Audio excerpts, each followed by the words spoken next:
Hello students, कैसे हैं आप सब। आई होप आप सब अच्छे होंगे। आज के इस वीडियो में पढ़ेंगे 10 गणित के मोस्ट इम्पॉर्टेंट क्वेश्चंस के बारे में। ये शुरू करते हैं। जैसा कि आप देख रहे हैं, ये 2023 और 24 का मॉडल पेपर है।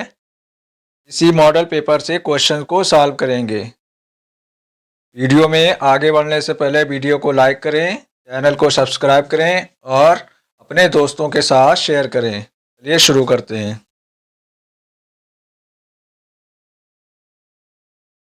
Class 10 maths, question number 1। Question number 1 है, किन्हीं दो संख्याओं का एलसीएम 60 तथा एचसीएफ 3 है। एक संख्या 12 है तो दूसरी संख्या क्या होगी। यहाँ पर क्वेश्चन नंबर 1 में एलसीएम 60 दिया है और एचसीएफ 3 है। एक संख्या 12 है तो दूसरी संख्या निकालना है। पहले फार्मूला नोट करेंगे। एलसीएम गुणा एचसीएफ इक्वल पहली संख्या गुणा दूसरी संख्या। एलसीएम की वैल्यू यहाँ 60 है और एचसीएफ की वैल्यू 3 है। नोट कर लेंगे 60 गुणे 3 बराबर पहली संख्या 12 है तो 12 गुणे दूसरी संख्या। अब यहाँ पे दूसरी संख्या निकालना है तो नोट करेंगे दूसरी संख्या बराबर 60 गुणे 3। अब यहाँ पे 12 जो गुणे में है तो इसको अपान में लाएंगे, हो जाएगा अपान 12। अब 12 और 60 को काट लेंगे। 12 को 60 से 60 को 12 से कट करेंगे, 5 बार में कट होगा तो आ जाएगा 5 × 15। इस तरह से दूसरी संख्या निकल के आएगी 15। ठीक है। Question number 2। वह बड़ी संख्या जिससे 70 और 125 को विभाजित करने पर क्रमशः शेषफल 5 और 8 प्राप्त होता है, ज्ञात कीजिए। क्वेश्चन कह रहे हैं बड़ी से बड़ी संख्या निकालना है जिससे 70 और 125 को विभाजित करें, यानी डिवाइड दें, शेषफल 5 और 8 मिले तो संख्या क्या होगी। यहाँ पर पहले नोट कर लेंगे 70 - 5 और 125 - 8 का एचसीएफ, यानी जो बड़ी से बड़ी जो संख्या होगी वो शेषफल को माइनस करने पर आएगी। तो 70 में से 5 को घटाएंगे और 125 में से 8 को घटाएंगे तो आंसर आ जाएगा हमारा 65 और 125 से 8 को घटाया तो 117 का एचसीएफ। अब यहाँ पर 65 और 117 का एचसीएफ निकालेंगे तो 65 का एचसीएफ निकाल लेते हैं। पहले 65 को डिवाइड करेंगे तो ये कट जाएगा हमारा 5 से, तो 5 से जो 65 जाएगा वो 13 बार में चला जाएगा। ये 13 को 13 से भाग दे देंगे तो ये आ जाएगा हमारा 1 बार में, तो नोट कर लेंगे 1। इस तरह से 65 के गुणनखंड आ जाएंगे 5 और 13। फिर 117 का निकालेंगे तो ये 3 से जाएगा, आ जाएगा 39। इस तरह से फिर 39 को डिवाइड करेंगे, फिर ये 3 से जाएगा तो आ जाएगा हमारा 13। 13 को डिवाइड करेंगे तो फिर 13 से कट जाएगा तो आ जाएगा हमारा 1। अब इसके गुणनखंड नोट कर लेंगे तो 65 के गुणनखंड हो जाएंगे 5 × 13। इसी तरह से 117 का आ जाएगा 3 × 3 × 13।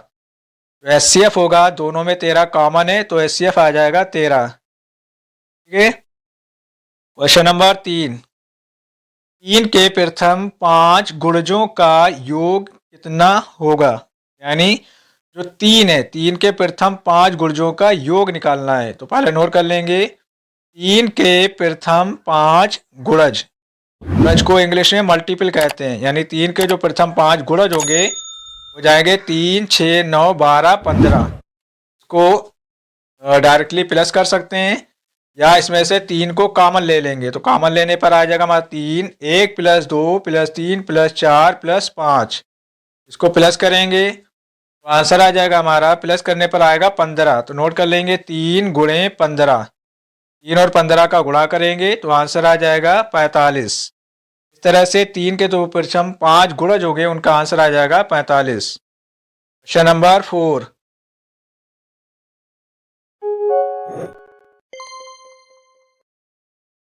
क्वेश्चन नंबर 4 है, यदि समीकरण x² + kx - 5/4, यानी ये समीकरण है, इक्वल 0 का एक मूल बराबर 1/2 है, यानी ये समीकरण दिया है, इसका एक मूल 1/2 है, तो k का मान क्या होगा। यहाँ पे ये समीकरण है, अब इसमें पूछ रहा है कि k का मान क्या होगा। तो एक मूल दिया है, एक मूल का मतलब यहाँ पर x की वैल्यू 1/2 है, तो नोट कर लेंगे x = 1/2 रखने पर, यानी जहाँ जहाँ x होगा वहाँ पर हम 1/2 रखेंगे और समीकरण को सॉल्व करेंगे। तो नोट कर लेते हैं, एक्स स्क्वायर है तो नोट कर लेंगे 1/2 का होल स्क्वायर, फिर प्लस यहाँ पर के एक्स है तो के एक्स का मतलब हो जाएगा 1/2 के माइनस 5/4 इक्वल 0। अब इसको सॉल्व करेंगे तो 1/2 का हो जाएगा हमारा 1/4, 1 का स्क्वायर 1 होता है और 2 का स्क्वायर करेंगे तो 4, 1/4 प्लस 1/2 के माइनस 5/4 बराबर 0। अब इसको सॉल्व कर लेंगे, 1/4 माइनस 5/4 सॉल्व होके आ जाएगा तो नोट करेंगे 1/2 के माइनस 4/4, 1/4 और 5/4 को सॉल्व किया तो आ गया 4/4, 4/4 को कट कर लेंगे तो आ जाएगा 1/2 के माइनस 1 बराबर 0। अब यहाँ से माइनस का 1 है, इसको 0 के साइड ले जाएंगे तो हो जाएगा 1/2 के इक्वल माइनस का 1 था प्लस का हो जाएगा तो के की वैल्यू आ जाएगी 2, क्रॉस मल्टीप्लाई करेंगे के इक्वल 2। क्वेश्चन नंबर 5 है, दो संख्याओं के वर्गों का अंतर 180 है, छोटी संख्या का वर्ग बड़ी संख्या का 8 गुना है, दोनों संख्याएं ज्ञात कीजिए। अब क्वेश्चन में ये कह रहा है कि दो संख्याएं हैं, उनके वर्गों का जो अंतर है वो 180 है। फिर आगे कंडीशन दी है, छोटी संख्या का जो वर्ग है वो बड़ी संख्या का 8 गुना है, दोनों संख्याएं ज्ञात कीजिए। तो यहाँ पर दो संख्याएं हैं तो मान लेते हैं, माना बड़ी संख्या बराबर x है, यानी दो संख्याओं में से बड़ी संख्या x है और छोटी संख्या जो है उसको y मान लेते हैं। अब यहाँ पर इन दोनों के वर्गों का जो अंतर है वो है 180। नोट कर लेंगे, बड़ी संख्या का वर्ग यानी स्क्वायर, बड़ी संख्या का स्क्वायर होगा। नोट करेंगे, बड़ी संख्या का वर्ग माइनस छोटी संख्या का वर्ग। अब दोनों का जो अंतर दिया हुआ है वो है 180। अब हमने माना था बड़ी संख्या को x माना था, छोटी संख्या को y माना था। नोट कर लेंगे, x square minus y square equal 180। अब आगे कंडीशन दी है, जो छोटी संख्या का वर्ग है वो बड़ी संख्या का 8 गुना है। अब छोटी संख्या का वर्ग हो गया वाई स्क्वायर और बड़ी संख्या का 8 गुना यानी 8x। नोट कर लेंगे, जहां जहां हमारा वाई स्क्वायर होगा वहां नोट करेंगे 8x। तो समीकरण बन जाएगी x square minus 8x equal 180। अब 180 को इस साइड में लाएंगे तो आ जाएगा x square minus 8x minus 180 बराबर 0। अब देखिए एक द्विघात समीकरण बनी है, अब इसको हम सॉल्व करेंगे, यानी गुणनखंड विधि से इसको सॉल्व कर लेंगे, जिसको हम कहते हैं फैक्टराइजेशन मेथड। यानी दो नंबर ऐसे लेना है जिसका मल्टीप्लाई करें 180 आ जाए और प्लस या माइनस करने पर 18 आ जाए। तो नोट कर लेंगे, 18 और 10 को ले लेंगे तो आ जाएगा हमारा x square minus 18x plus 10x minus 180। अब 18x में से 10x, x square minus 18x में से कॉमन लेंगे तो x कॉमन हो जाएगा, प्लस 10x और 180 में से कॉमन लेंगे तो 10 कॉमन हो जाएगा। नोट कर लेंगे, x minus 18 plus 10 x minus 18 बराबर 0। अब यहाँ पे x माइनस 18 कॉमन है तो नोट करेंगे x माइनस 18, बचेगा x प्लस 10 तो नोट करेंगे x प्लस 10 इक्वल 0।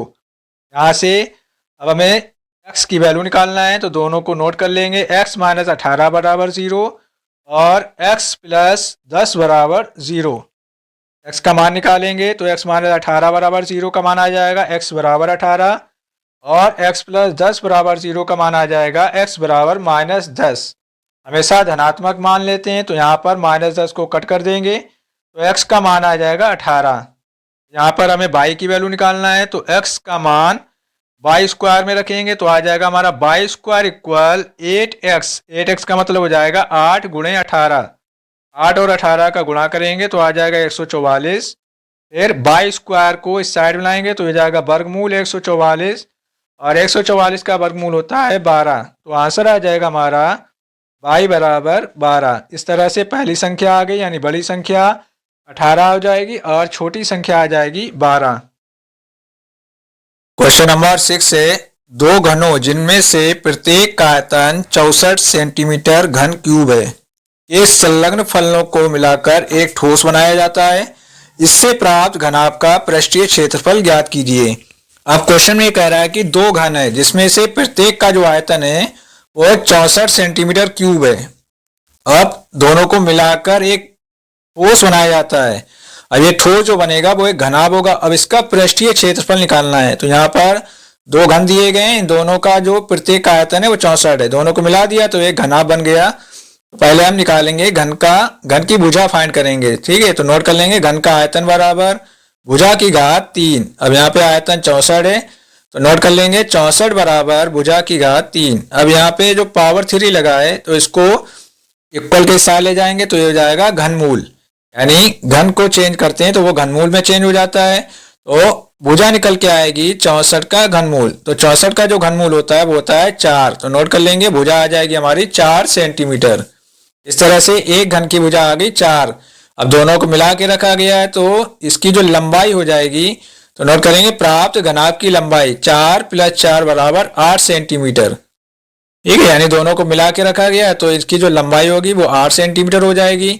और इसकी जो चौड़ाई है, चौड़ाई तो 4 ही रहेगी तो नोट करेंगे घनाभ की चौड़ाई बराबर 4 सेंटीमीटर।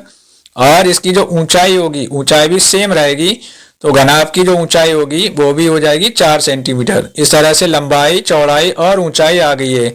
अब निकालना है हमें घनाभ का पृष्ठीय क्षेत्रफल निकालना है। तो फार्मूला नोट कर लेंगे घनाभ का पृष्ठीय क्षेत्रफल।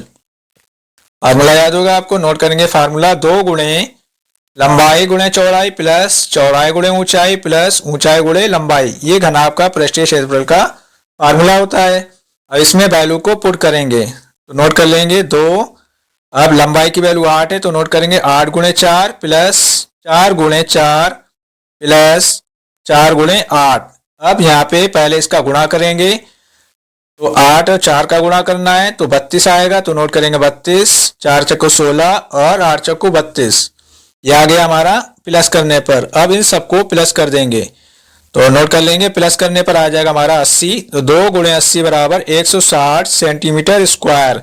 इस तरह से घनाभ का पृष्ठीय क्षेत्रफल आ जाएगा 160 सेंटीमीटर स्क्वायर। आई होप आपको अच्छे समझ में आए होंगे। ऐसे वीडियो के लिए आप मेरे चैनल को सब्सक्राइब करें और वीडियो को देखते रहें।